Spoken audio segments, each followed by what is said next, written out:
Hej og velkommen til Visma Community.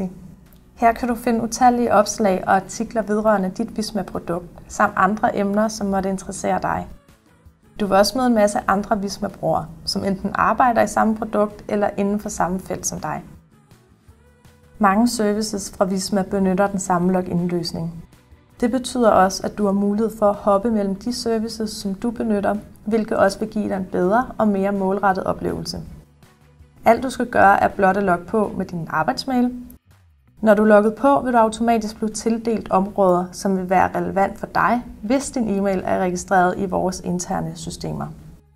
Når du er logget ind, vil forsiden automatisk bestå af indhold for dine områder.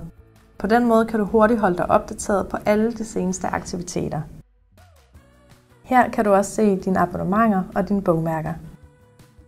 Alle dine produkter og services har deres egne sider med indhold specificeret til det pågældende produkt. Du har dog stadig mulighed for at søge alle produkterne frem på Community ved blot at klikke her.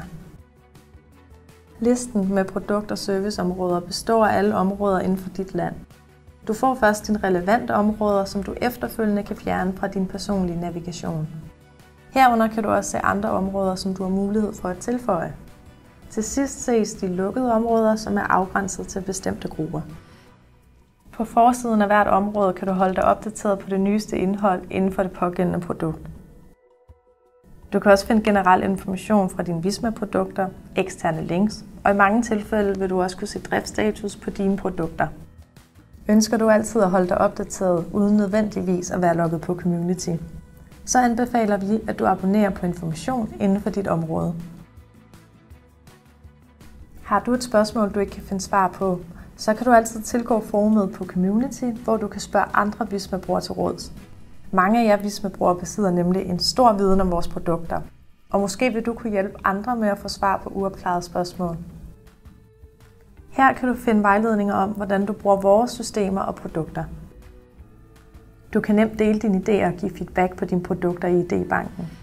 Derudover kan du se, om andre kunder har samme behov, og samtidig kan du følge dine og andres idéer for at se, om de bliver implementeret. Klik her og find meget mere om idébanken. Næste sektion er nyheder. Her vil du få information om produktreleases, generelle nyheder med mere.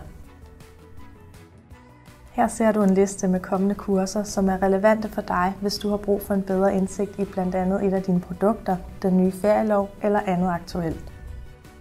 Står du og har et presserende spørgsmål, kan du under support finde kontaktoplysninger, systemstatus og nyttige links.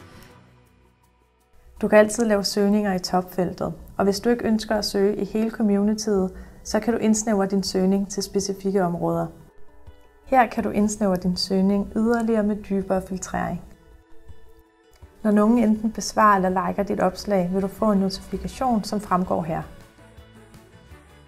En af de store fordele ved Visma Community er, at du kan spørge andre brugere om ting, som du har brug for hjælp til, eller give folk gode tips og råd til ting, som du ved meget om. Det er en god og nem måde til at få svar på spørgsmål eller hjælpe andre med deres spørgsmål. Vi håber, at du vil finde Visma Community nyttigt. Har du nogle spørgsmål vedrørende Visma Community, så kan du altid benytte hjælpknappen i toppen af højre hjørne. Du kan også altid stille os spørgsmål og give os feedback under om Visma Community.